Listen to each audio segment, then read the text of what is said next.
It is exactly 9:20 a.m. Welcome back to the program News and Views with me, Julie Ali, right here on Salam Media. And it is time for Councillor's Corner. We'll be talking with Refiloe Nt'sekhe. She's the DA Mayoral Candidate for Ekurhuleni, and she's going to talk about her party's plans should they win the November 1 municipal elections. So wonderful to talk to her, but let me just give you a bit of an update or a little bit of background information on this amazing lady. She has a long history with the DA, and she also served as Deputy Federal Chairperson, DA National Spokesperson, member of the Gauteng Provincial Legislature, and she's also Shadow MEC Social Development, and then Members Affairs and Programming. A very, very busy lady, but of course she seems to have gone through all the different structures within the DA at national government level, I should imagine. Let's talk about their plans should they win the November 1 municipal elections. Refiloe, good morning. Welcome to the program. Good morning, and thank you. If I can say good morning to the listeners of Salam Media. Of course. What a pleasure. Lovely to have you here. And you started with the DA way back. During your years at UCT, you were a national executive member of the South African Liberal Students Association. And then in the 1990s, that was around the 1990s, of course, and then you joined the DA in 2001. What was it about the DA that attracted you, caught you, and till today you are still there, and your heart and soul is in serving the DA while serving the people through the DA leadership? I think for me, what has been important is when I look, because I studied political philosophy and analyzed the policies of different parties, I realized that ANC is a liberation movement, not a party of government. But when I looked at the DA and what they had to offer, and I mean, back then it was just the DP. But for me, I saw policies that would take this country forward, continue to strengthen the economy of South Africa. And I think that's what attracted me, particularly because of its liberal philosophy and wanting to build a non-racial South Africa. And that's where my heart is at. I want a country where people have freedom of choice, whether it's religion, whether it's who they love, without being segmented or racially divided. And that's literally where the future that I want for South Africa, even today. Okay, I don't know if this is going to be my next statement, whether you're going to view it as mudslinging and suggest to me that it is in fact what it was, mudslinging match in the Western Cape. It was reported that the DA were going to be calling for a ban of the Muslim call to prayer, the adhan. And obviously they then came in for a lot of flack. We then had a turnaround in that statement suggesting that opposition political parties were playing party politics. They were creating unnecessary issues, and that whole situation then, I'd like to think, has been stopped in its tracks. Your thoughts?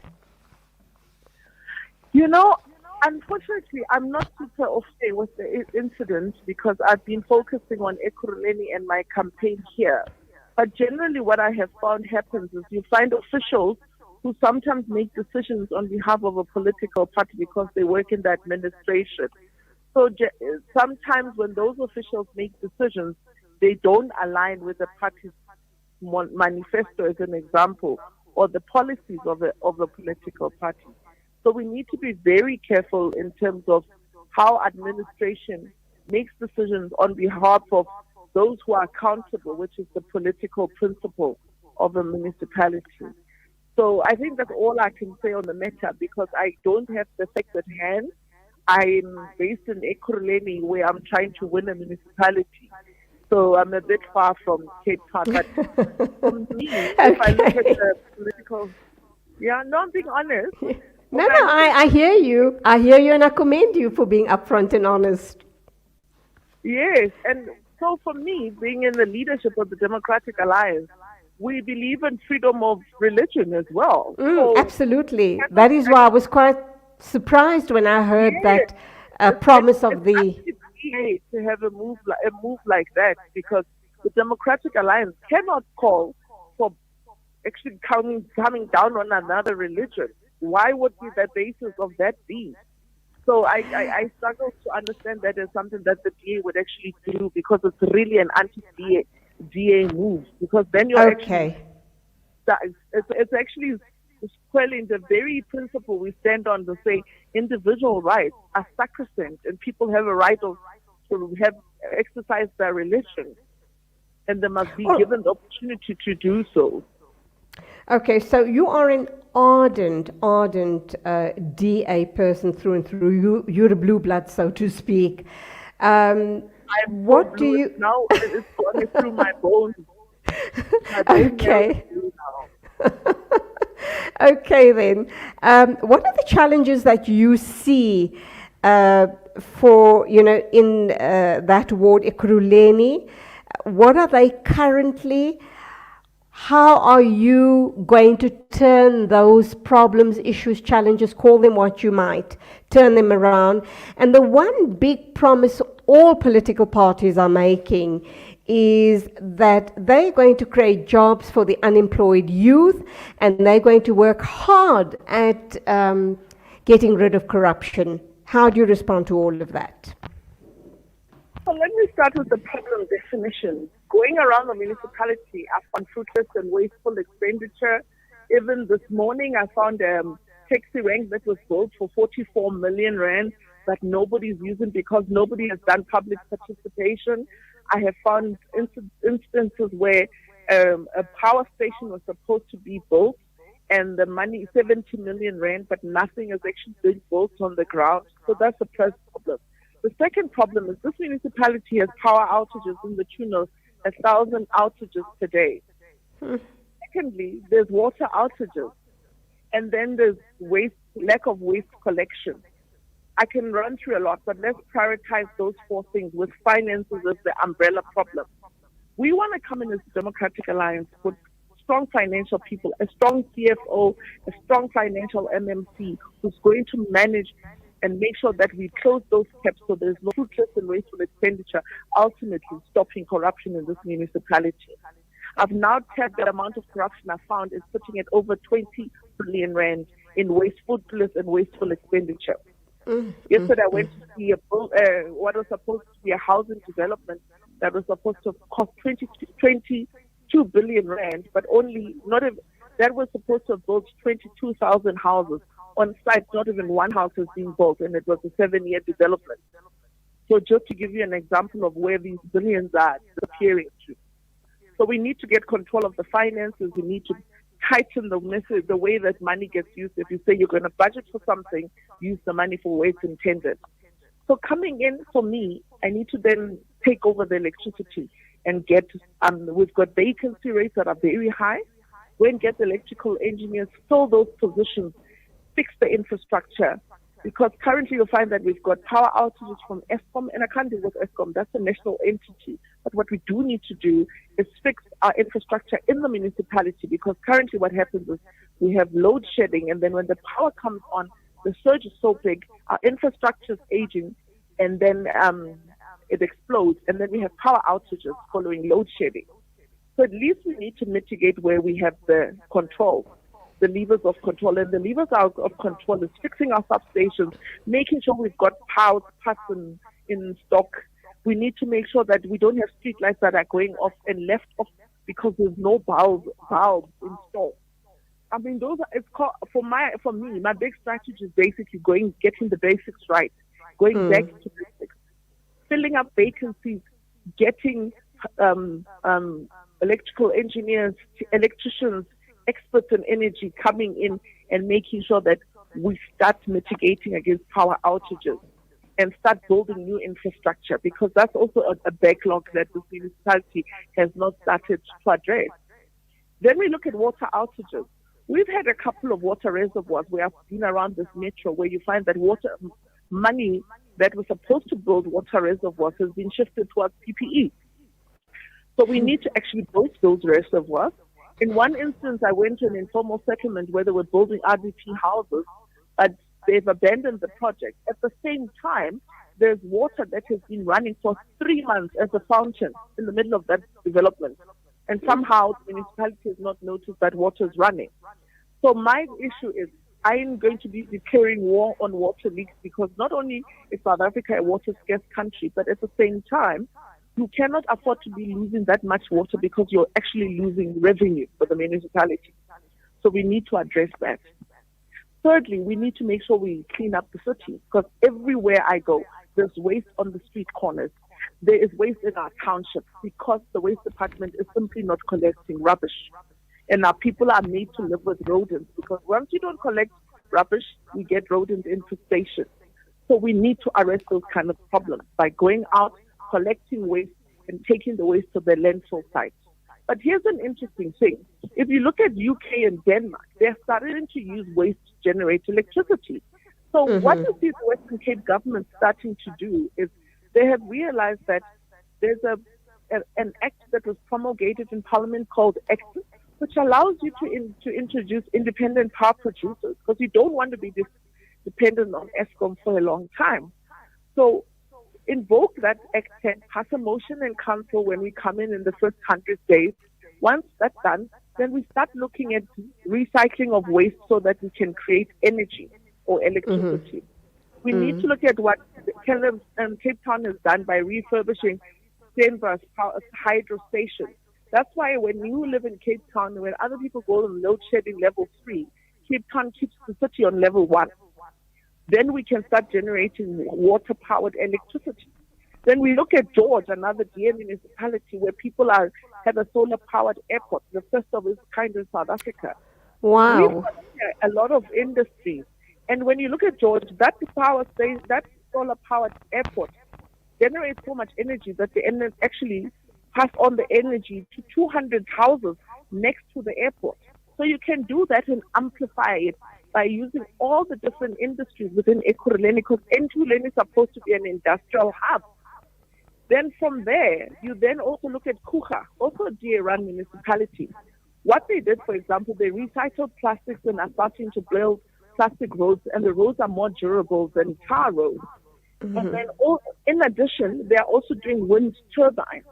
So there's ways of creating new renewable energy, but it's also green energy, which protects the earth and the ozone layer. So we're going to start exploring all those while we fix infrastructure, because we cannot divorce Eskom immediately, but fix the current infrastructure, then make sure that we also start looking at green energy alternatives, so that over time, we're not depending on Eskom for electricity.